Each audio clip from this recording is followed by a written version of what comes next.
Hi friends, நான் உங்கள் cooking குட்டிமா சேனல். இன்றைக்கி பால் கொழுக்கட்டை எப்படி செய்யலான்னு பார்க்கலாம். கடாய் எடுத்து தண்ணி ஊற்றிக்கோங்க. நான் அரை சொம்பு தண்ணி ஊற்றிருக்கேன். அது கொஞ்சம் சூடாகவும் நான் 1/4 கிலோ பச்சரிசி மாவு எடுத்துருக்கேன். தண்ணி சூடாகவும் அதை போட்டு கொஞ்சம் நல்லா மிக்ஸ் பண்ணிக்கோங்க. நல்லா சூடு கை பாதம் வர வரைக்கும் நல்லா மிக்ஸ் பண்ணிவிட்டு நல்லா கொஞ்சம் இதுவாக மிக்ஸ் பண்ணிக்கோங்க. அதுக்கப்புறம் உருண்டை பிடிச்சிக்கோங்க. நல்லா மாவு சப்பாத்தி மாதிரி நல்லா பிசைஞ்சிட்டு தேவையான அளவுக்கு நம்ம மாவு இருக்க அளவுக்கு நம்ம நல்லா பால் கொழுக்கட்டைக்கு உருண்டை புரிஞ்சிக்கலாம். உருண்டையை போட்டுட்டு எந்த அளவுக்கு வருதோ அந்த அளவுக்கு ஃபுல்லாக உருண்டையை போட்டுட்டு தேங்காய் பாலுக்கு இப்போ தேங்காய் எடுத்து நல்லா பொடியாக நறுக்கிக்கோங்க.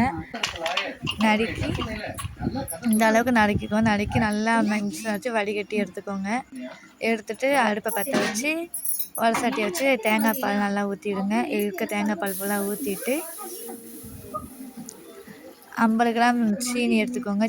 சர்க்கரையை போட்டுக்கோங்க. சர்க்கரையை போட்டுட்டு கொஞ்சம் கொதிக்கவும் அந்த உருண்டையெல்லாம் அதில் போட்டு நல்லா ஒரு 5 நிமிஷம் கொதிக்க வச்சுருங்க. அருமையான பால் கொழுக்கட்டை ரெடி. செஞ்சு சாப்பிட்டு பார்த்துட்டு டேஸ்ட் எப்படி இருக்குன்னு சொல்லுங்கள். தேங்க்யூ ஃபார் த வாட்சிங்.